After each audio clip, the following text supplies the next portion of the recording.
Hello friends, WhatsApp.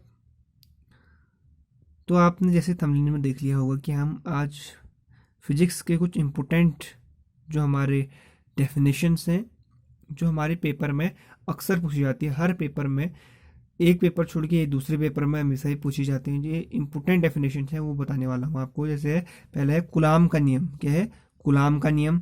तो कुलाम का नियम क्या है? दो स्थिर बिंदु आवेशों के बीच लगने वाला आकर्षण अथवा प्रतिकर्षण का बल उन दोनों आवेशों की मात्राओं के गुणनफल के अनुक्रमानुपाती तथा उनके बीच की दूरी के वर्ग के व्युत्क्रमानुपाती होता है। ये क्या हमारा कूलाम का नियम है। इसको हम अगर गणितीय रूप में लिखें तो F equals to 1/4πε0 Q1 Q2 upon R square, जहां Q1 Q2 क्या है? आवेश है, और R क्या है? हमारा आवेश के बीच की दूरी। और जहाँ पे 1/4πε0 है, इसका ये नियत होता है, इसका नियतांक हो गया। इसका मान क्या होता है? 9.0 × 10⁻⁹ होता है इसका मान। पेपर में आता है तो आपको इसका मान ये रखना है, 9.0 × 10⁹। उसके बाद हमारा दूसरा नियम आता है गॉस का नियम। तो है गॉस का नियम क्या है? किसी बंद पृष्ठ से गुजरने वाला वैद्युत फलस्क उस पृष्ठ द्वारा परिबद्ध कुल आवेश Q का 1/ε0 या ε0 गुना होता है। क्या है? किसी बंद पृष्ठ से गुजरने वाला वैद्युत फलस्क उस पृष्ठ द्वारा परिबद्ध कुल आवेश Q का 1/ε गुना होता है। तो हो गया फाई ई इक्वल्स टू हो गया हमारा Q इंटू Q, यानी कि परिबद्ध कुल आवेश का 1/का मतलब होता है गुणा 1/ε गुना होता है, तो 1/ε0 हो गया। तो फाई ई इक्वल्स टू आ गया हमारा Q/ε0। तो अब इसके बाद हो गया अगला है हमारा, जहां क्या है हमारा फाई ई वैद्युत फलस्क का है, ये हो गया है तो आपको पता ही होंगे। अब है किरचॉफ के नियम। तीसरा आता है हमारा किरचॉफ का नियम नंबर फर्स्ट। क्या है? किसी वैद्युत परिपथ में किसी भी संधि पर मिलने वाली धाराओं का बीजगणितीय योग क्या होता है? शून्य होता है। क्या है? किसी वैद्युत परिपथ में किसी भी संधि पर मिलने वाली धाराओं का बीजगणितीय योग शून्य होता है। अतः इस नियम को हम क्या कहते हैं? संधि का नियम। संधि पर मिलने वाली धाराओं का बीजगणितीय योग शून्य होता है, इसलिए हम इसको क्या कहेंगे? संधि का नियम भी कहेंगे। राइट। तो इसको हम गणितीय रूप में क्या लगता है? सिग्मा। आपको पता ही होगा, अगर आप गणितीय विद्यार्थी हैं तो सिग्मा होता है गणित के उसके लिए। तो सिग्मा आई इक्वल्स टू, आई धारा होगी जहां पे आई इक्वल्स टू 0 हो गया। सूत्र अगर आप को सवाल आएगा तो सिग्मा आई इक्वल्स टू 0 से आप बनाएंगे, जहां पे सिग्मा क्या है? बीजगणितीय योग का चिन्ह। अब है किरचॉफ का नियम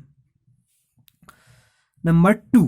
तो है ये क्या है? किसी वैद्युत परिपथ में किसी बंद पृष्ठ के विभिन्न खंडों में बहने वाली धाराओं का तथा संगत प्रतिरोधों का के गुणनफल का बीजगणितीय योग उस पाश में लगने वाले कुल विद्युत वाहक बल के बीजगणितीय योग के बराबर होता है। क्या है? किरचॉफ का नियम नंबर 2 है क्या है? किसी वैद्युत परिपथ में किसी बंद पाश के विभिन्न खंडों में बहने वाली धाराओं तथा संगत प्रतिरोधों के गुणनफल का बीजगणितीय योग उस पाश में लगने वाले कुल विद्युत वाहक बल के बीजगणितीय योग के बराबर होता है। ये क्या है? किरचॉफ का नियम नंबर 2। यह है किरचॉफ का नियम नंबर 2। अब जैसे हमने यहाँ पे लिख रखा है, अगला क्या है हमारा? इसमें जहाँ पे आई क्या है? धारा होगी, आर हो गया प्रतिरोध, और ई हो गया विद्युत वाहक बल। अब अगला नियम आता है हमारा बायो सेवर्ट का नियम। तो है, माना हमने एक तार जिसमें आई धारा बह रही है लिया, चालक तार लिया, जिसके छोटे से खंड डीएल द्वारा चुंबकीय क्षेत्र वेक्टर डेल्टा बी उत्पन्न होता है। तो डेल्टा बी जो है चुंबकीय क्षेत्र, उसका मान निम्न पर निर्भर करता है। पहला तो क्या करता है? डेल्टा बी तार में प्रवाहित धारा के अनुपाती होता है, यानी कि delta B is proportional to I. इसको हमने समीकरण नंबर 1 बना लिया, और ऐसे ही हम एग्जाम में आएगा तो यही करेंगे हम। जैसे आ गया हमारा बायो सेवर्ट का नियम समझाइए, तो यही करेंगे, पूरा करेंगे इसको हम पूरा। और दूसरा हो गया डेल्टा बी तार के सूक्ष्म अवयव डेल्टा एल के भी अनुक्रमानुपाती होता है, यानी कि delta B is proportional to delta L, इसको समीकरण नंबर 2 मान लिया। ऐसे ही तीसरा है delta B is proportional to sine theta, उनके बीच के कोण यानी कि डेल्टा बी और डेल्टा एल के बीच के कोण के बराबर होता है साइन थीटा। तीसरा समीकरण हो गया delta B is proportional to 1/r², यानी कि उनके बीच की दूरी के वर्ग के उनको व्युत्क्रमानुपाती होता है। तो क्या हो गया, delta B is proportional to 1/r²। तो उसके बाद हो गया हमारा जहाँ पे क्या है, अब हमको क्या करना होगा, इसको तीनों चारों समीकरण जो थी हमारी, चारों समीकरण क्या थी हमारी, ये थी हमारी delta B is proportional to delta I, delta B is proportional delta, delta B is proportional to sine theta, delta B is proportional to 1/r²।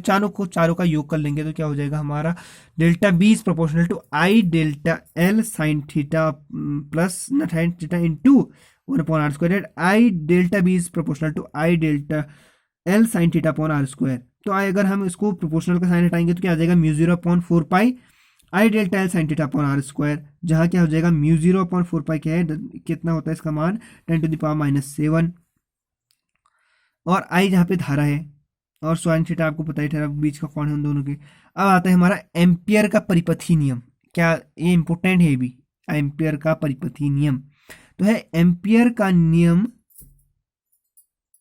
भी किसी गॉस के नियम के ही समान है, एम्पियर का नियम भी गॉस के नियम के समान है। गॉस का नियम क्या था हमारा, किसी बंद पृष्ठ से गुजरने वाला वैद्युत फलक उस पृष्ठ द्वारा परिबद्ध कुल आवेश का 1/ε गुना होता है। अब इसमें क्या है, किसी बंद पृष्ठ की सीमा के अनुदिश चुंबकीय क्षेत्र वेक्टर बी तथा रेखीय बी का रेखीय समाकलन पृष्ठ द्वारा परिबद्ध कुल धारा आई का μ0 गुना होता है। ये क्या है हमारा, एम्पियर का परिपथीय नियम है हमारा ये।